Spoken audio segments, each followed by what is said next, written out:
ಸುಬ್ಬಿಗಳು, ನಿಮ್ಮೆಲ್ಲರಿಗೆ ಸುಬ್ಬಿಗಳು. ಚೆನ್ನಾಗಿದ್ದೀರಪ್ಪ? APC ಬರೆದ ಪತ್ರಿಕೆಯ 6ನೇ ಅಧ್ಯಾಯ 12ನೇ ವಚನ. ನಾವು ಹೋರಾಡುತ್ತಿರುವುದು ಮನುಷ್ಯ ಮಾತ್ರವಲ್ಲ, ಸಂಗಡವಲ್ಲ, ರಾಜ್ಯತ್ವಗಳ ಮೇಲೆ, ಅಧಿಕಾರಗಳ ಮೇಲೆ, ಈ ಅಂಧಕಾರ ಲೋಕದ ಅಧಿಪತಿ ಮೇಲೆ, ಸೇನಾನಿ ಮೇಲೆ ನಾವು ಹೋರಾಡುತ್ತಿರುವುದು ರಾಜ್ಯತ್ವದ ಮೇಲೆ, ಅಧಿಕಾರಿಗಳ ಮೇಲೆ, ಅಂಧಕಾರ ಲೋಕಾಧಿಪತಿ ಮೇಲೆ. ಏಕೆಂದರೆ ಇಲ್ಲೊಂದು ನಿಜ ನಿಮಗೆ ತಿಳಿಬೇಕು. ಈ ಲೋಕಾಧಿಪತಿ ಸುಳ್ಳು, ಸೈತಾನನು, ಕೆಟ್ಟತನ, ಬಂಡತನ ಎಲ್ಲ ಮೋಸ ಮಾಡೋದು ಎಲ್ಲ ಓರಿಸ್ತಾನೆ. ಯಾಕೆಂದರೆ ನರಕಕ್ಕೆ ಕರ್ಕೊಂಡು ಹೋಗಬೇಕು ಅಂತ. ಅದಕ್ಕಾಗಿ ನಾವು ಹೋರಾಡುತ್ತಿರೋದು ಮನುಷ್ಯರ ಸಂಗಡವಲ್ಲ. ಅವನು ಮನುಷ್ಯರನ್ನ ಆಧಾರ ಮಾಡ್ಕೊತಾನೆ, ಮನುಷ್ಯರ ಮೇಲೆ ಯುದ್ಧ ಮಾಡ್ತಾನೆ, ಮನುಷ್ಯರನ್ನೇ ಕರ್ಕೊಂಬರ್ತಾನೆ. ಆದರೆ ಪಾಪ ಅವ್ರಿಗೇನು ಗೊತ್ತಿಲ್ಲ. ಅವ್ರದಲ್ಲಿರುವ ಗರ್ವ, ಕೋಪ, ದ್ವೇಷ ಅವರನ್ನು ಪಾತ್ರನಾಗಿ ಮಾಡ್ತವೆ. ನೋಡ್ರಿ, ಫಿಲಮ್ನಲ್ಲಿ ಹೇಗೆ ಡೈರೆಕ್ಷನ್ ಇರುತ್ತೋ, ಆ್ಯಕ್ಟರ್ ಹೇಗೆ ಹೇಳಿದರೆ ಹಂಗೆ ಮಾಡ್ತಾನೋ, ಅವರ ಡೈರೆಕ್ಷನ್ನು ಈ ಲೋಕಾಧಿಪತಿ. ಪಾಪ ಅವ್ರಿಗೇನು ಗೊತ್ತಿಲ್ಲ, ಅವ್ರಿಗೇನು ಅಷ್ಟು ರೋಷದಿಂದ ಮಾಡ್ತಾರೆ. ಹಾಗೆ ನಮ್ಮ ದಾವೀದನು ಕೂಡ ಬಹು ರೋಷದಿಂದ ಗೊಲ್ಯಾತನನ್ನು ಹೇಗೆ ಸಂಹರಿಸಿದನೋ ಹಾಗೆ ಇಲ್ಲಿ ನಾವು ಇನ್ನೂ ಇಬ್ಬರು ನೋಡ್ತೀವಿ. ಆದಿಕಾಂಡ 4ನೇ ಅಧ್ಯಾಯ 5ನೇ ವಚನ.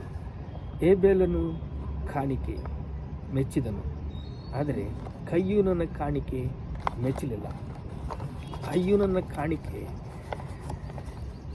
ಕಯ್ಯೂನನ್ನು ಎಚ್ಚರ ಮಾಡ್ತಾ ಇದ್ದಾನೆ ದೇವರೇ ಮಾಡ್ತಾ ಇದ್ದಾನೆ. ಒಳ್ಳೆ ಕೆಲಸ ಮಾಡಿದರೆ ತಲೆ ಎತ್ತಲ್ಪಡುತ್ತಿದ್ದಲ್ಲ,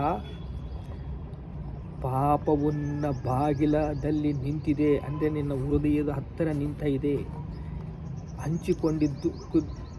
ಹಂಚಿಕೊಳ್ಳುವುದಕ್ಕೆ ಅದನ್ನು ನೀನು ವಶ ಮಾಡಿಕೊಳ್ಳುವಿ, ಅದಕ್ಕೆ ನೀನು ರಾಜನಾಗುವೆ. ಪಾಪವು ನಿನ್ನ ಹಿಡಿದುಕೊಂಡು ಬೇಕಂತ ಬಾಗಿಲಿನಲ್ಲಿ ನಿನ್ನ ಹೊಂಚು ಹಾಕುತ್ತಾ ಇದೆ. ಈಗ ಯುದ್ಧ ಯಾರ ಬಾರಿ ಮಾಡ್ಬೇಕು ಹೇಳ್ರಿ?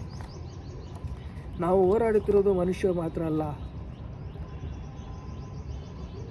ಮನುಷ್ಯರ ಸಂಗಡವಲ್ಲ, ರಾಜ್ಯತ್ವದ ಮೇಲೆ, ಅಧಿಕಾರಿಗಳ ಮೇಲೆ, ಈ ಅಂಧಕಾರದ ಲೋಕಾಧಿಪತಿ ಮೇಲೆ, ಸೇನೆಗಳ ಮೇಲೆ ನಾವು ಹೋರಾಡುತ್ತಿದ್ದೇವೆ. ಆದ್ದರಿಂದ ಕಠಿಣ ಯುದ್ಧವು ನಡೆಯುತ್ತಾ ಇದೆ.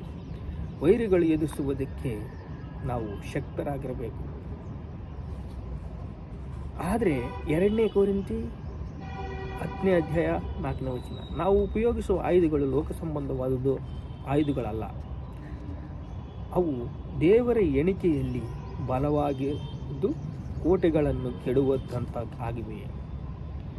ನಾವು ಉಪಯೋಗಿಸುವ ಆಯುಧಗಳು ಲೋಕ ಸಂಬಂಧವಾದ ಆಯುಧಗಳಲ್ಲ. ಲೋಕ ಸಂಬಂಧದಲ್ಲಿ ಕತ್ತಿ ವಾಡ್ತಾರೆ. ಕತ್ತಿ ಎದಕ್ಕೆ ವಾಡ್ತಾರೆ? ತಲೆ ಕಡಿಯೋದಕ್ಕೆ ಕತ್ತಿ ವಾಡ್ತಾರೆ. ಇದಲ್ಲ. ಇದು ಎಂಥದಂದರೆ, ಅವು ದೇವರ ಎಣಿಕೆಯಲ್ಲಿ ಬಲವಾಗಿದ್ದು ಪ್ರಾರ್ಥನೆ. ನೀನು ಒಂದು ಬಲಿಪೀಠವನ್ನು ಕಟ್ಟಿ ಪ್ರಾರ್ಥನೆ ಮಾಡಿದರೆ ದೇವರು ಕೇಳ್ತಾನೆ. ಪರಲೋಕವು ನಿನ್ನ ಹಿಂದೆ ಇರುತ್ತೆ, ಸೈನ್ಯ ಸಮೂಹವು ನಿನ್ನ ಹಿಂದೆ ಇರುತ್ತೆ. ಆದರೆ ನೂತನವಾಗಿ ರಕ್ಷಣೆ ಹೊಂದಬೇಕು, ನೂತನ ಜನ್ಮ ಬೇಕು. ನೂತನವಾಗಿ ರಕ್ಷಿಸಬೇಕಂದ್ರೆ ನೀನು ಪ್ರಾರ್ಥನೆ ಮಾಡಿದರೆ ಕೇಳ್ತಾರೆ.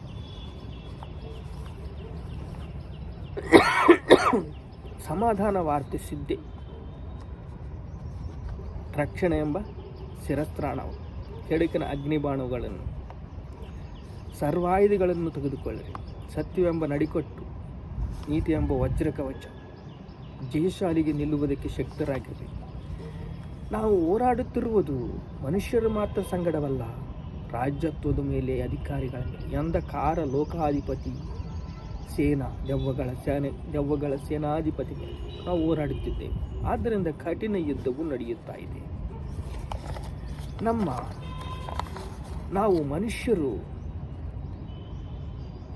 ಹೊರಗಡೆ ರೂಪವನ್ನು ನೋಡ್ತೇವೆ, ಆದರೆ ದೇವರು ಒಳಗಡೆ ಹೃದಯದಲ್ಲಿರುವುದು ಎಲ್ಲ ನೋಡ್ತಾನೆ. ನಾವು ಹೆಂಗಿದ್ದೇವೆ, ನಮ್ಮ ವೇಷಧಾರಣೆ ಏನು, ನಮ್ಮ ಎಲ್ಲ ನೋಡ್ತಾನೆ. 1 ಕೊರಿಂಥಿ 10ನೇ ಅಧ್ಯಾಯ 4ನೇ ವಚನದಲ್ಲಿ ನೋಡ್ರಿ,